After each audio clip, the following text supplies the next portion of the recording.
আমরা এসেছি ঘোষগ্রাম যুবতান্ত্রিকরণের পক্ষ থেকে।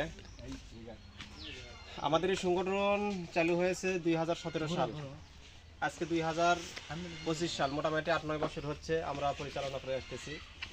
আমরা আমাদের পক্ষ থেকে যতটুকু সম্ভব আমরা মোটামুটি এবছর 4টি গ্রামে দিচ্ছি, সাথে আপনাদেরকেও।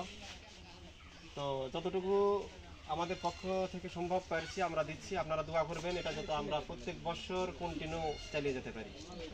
আর আমাদের জন্য একটু দোয়া করবেন, আল্লাহ তাআলা যাতে আমাদেরকে এর নেক প্রতিদান দেন, এটাই আপনারা দোয়া করবেন। অন্য কোনো কিছু আমাদের চাওয়া নেই, এটা ধারাবাহিকভাবে যাতে আমরা চালাতে পারি। আল্লাহ সুবহানাহু ওয়া তাআলা এই সুযোগ দান করুন আমাদেরকে, এটাই, আর বেশি কিছু বলার নাই। আমরা গ্রামে গ্রামে যা দিচ্ছি, আরও একটা গ্রাম বাদ আছে আমাদের এখনো পর্যন্ত। এটার পর ওই গ্রামে আমরা ইনশাল্লাহ যাবো, যা দিব, অথবা যেইভাবে হোক আমরা ব্যবস্থা করবো ওটা। তো আমরা খুব তাড়াতাড়ি আপনাদেরকে দিচ্ছি। আপনারা অনেক আগে থেকে, মোটামুটি 10টা থেকে মনে হয় অপেক্ষা করেছেন, এই জন্য আমরা দুঃখিত।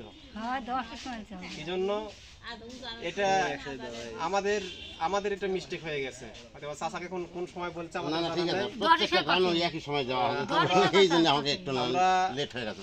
9:30টায় সময় ছিল আমাদের খিতুরকালিকাপুর, ওখানে 10টায় যাওয়া হয়েছে। তারপরে ঘোষগ্রাম দিয়েছি, এখানে আস্তে আস্তে এই সময় আমাদের হয়ে গেছে। যাই হোক, মনে কিছু নেন না, আপনাদেরকে দুঃখ দেওয়ার জন্য আমরা এখনই দিচ্ছি।